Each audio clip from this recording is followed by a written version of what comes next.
Uganda is gifted by nature, and one of the areas where we have a competitive advantage is in the leather subsector. But we've not yet optimized the opportunity that this area presents. Today's entrepreneur has already seen and smelt money in this area.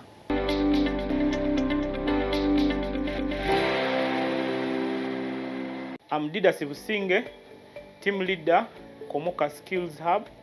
We are involved in training young people to do leather products like shoes, wallets, bags, bracelets, closed shoes go back to school, and all other repairs that are to do with leather and leather products. We started way back in 2016, and we started with other young people, of which for them they are not here, in doing these same things. And what inspired us more was the raging number of unemployed youth, especially the young people, who were on street. They didn't have what to do, and we said, yeah, we can also add a brick in reducing unemployment levels and developing our country. So Komuka is more of a skilling hub, a training hub, training young people. We are more in wholesale.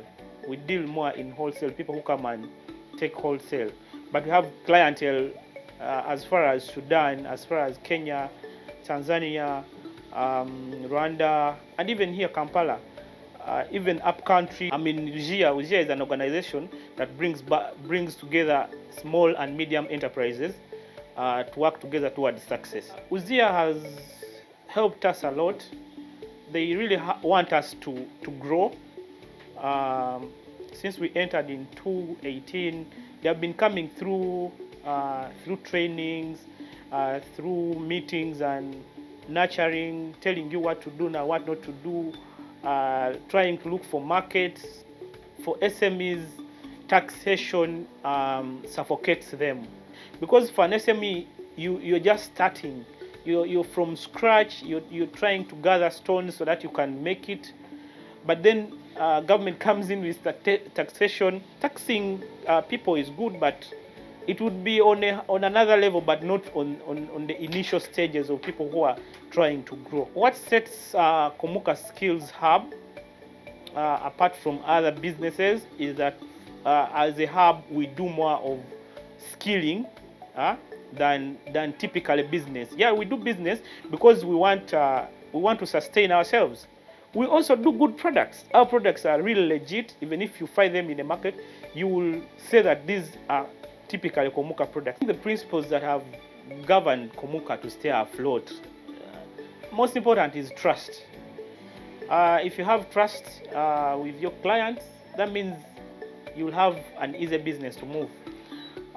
Secondly, reducing on giving a lot of credit to clients, yeah, because the moment you give a lot and you don't have money to move the business, that means you'll fall down. Another thing, we are focused. We know where we want to go. We've gotten challenges, but then we see the way how to mitigate them. So one of them has been capital, but then we understood that any business has to move in steps. You don't come from zero, then you shoot.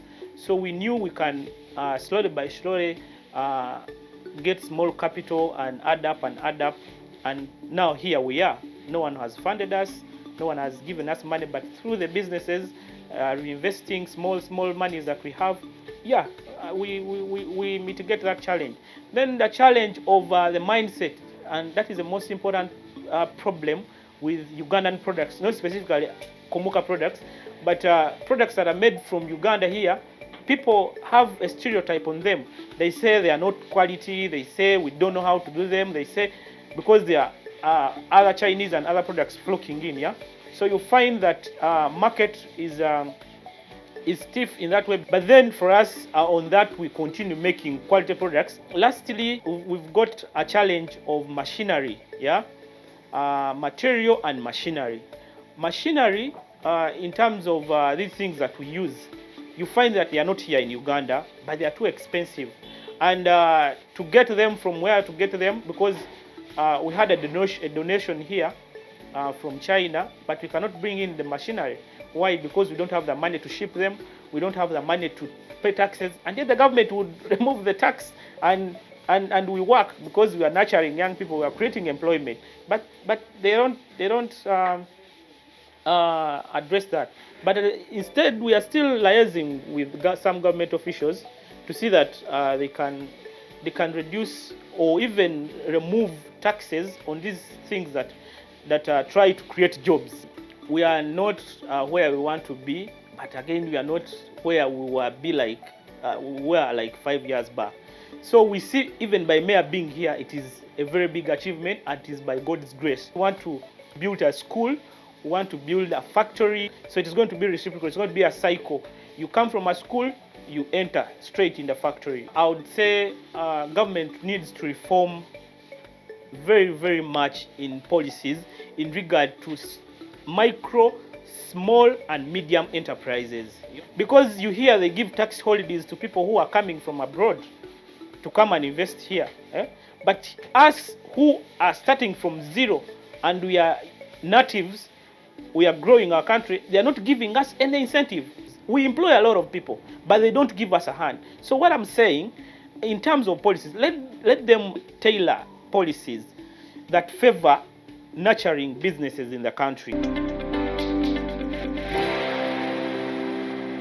Most people tend to think that budgeting is for governments and big corporations, but you might have to think again, because now more than ever, even households need to do budgeting, because you can no longer live life by default.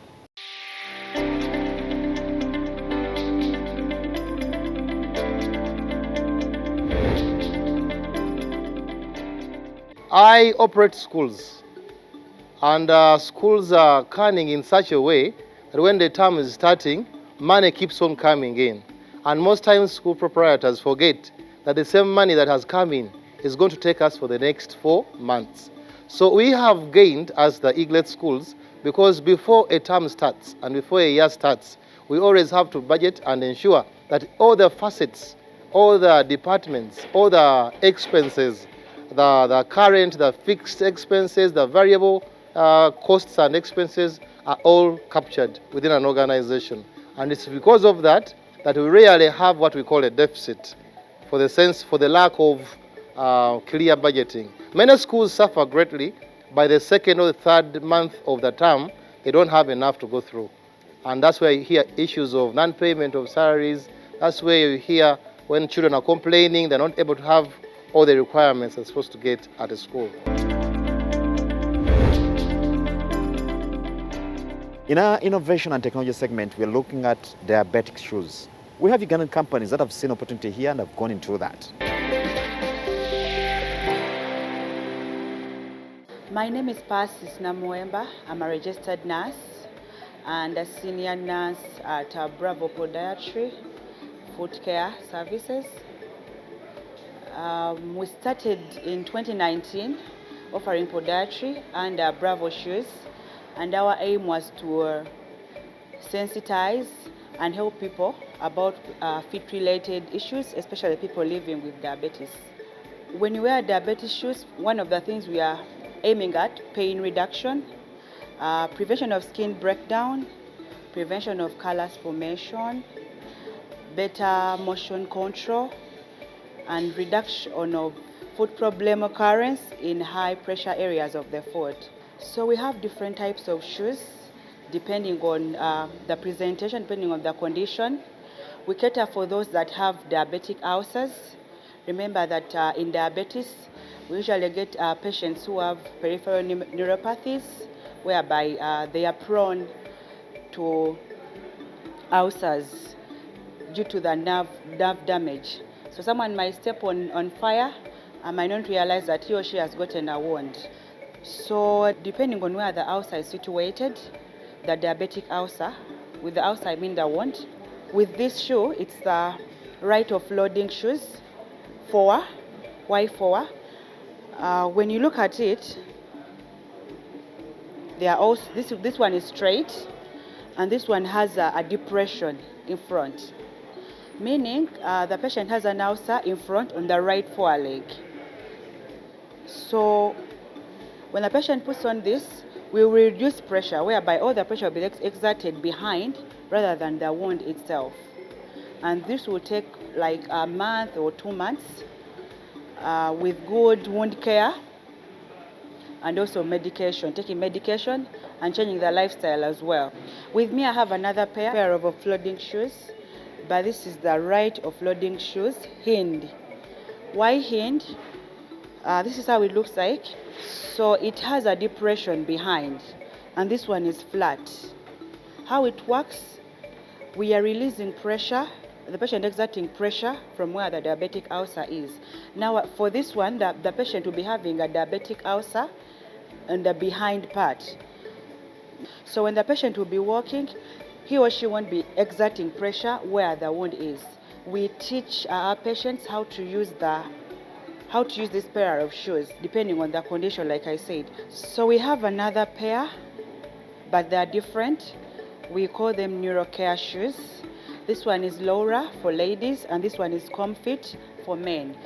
Now with these two, I showed you the offloading forward and the offloading Hind shoes. That is when the patient has diabetic ulcers, but when they heal, we still need to change the footwear to help them. So with these ones, for those that have healed diabetic ulcers, and even those that haven't yet had wounds, but they are prone. So we advise our diabetic patients to put on these indoor or even outdoors. And even those that are non-diabetic, you can still have these shoes. So for the ladies, it's a little stylish. It is called Laura. This is how it looks like, with a rubber sole and a soft insole. You can adjust them depending on how your feet is. And then we have the Comfit. It is for men, as you can see, but even ladies who might desire to have this can also put it on. We have another one, it's called Dia. We call it Dia. This one is for official, for those that want to be gentle, official occasions. For those that are diabetic with no ulcers or have healed with ulcers, they can have this. We have this post-operative shoe. It is also, we call it a rocker. Yeah, it's a little big, but we try to be a little stylish. Why it is big? Because this patient will be operated, so some of them have POPs, others have bandages. So it is very accommodative for those that have wounds. So you can adjust them accordingly, depending on how your dressing is. It is very soft. It can be easily cleaned with a rubber sole as well. We also have these, they are accessories, diabetic accessories. With me, I have a diabetic girl socks. I have a notched insole. Then we have insoles, and then the normal stockings. All these are for foot pressure.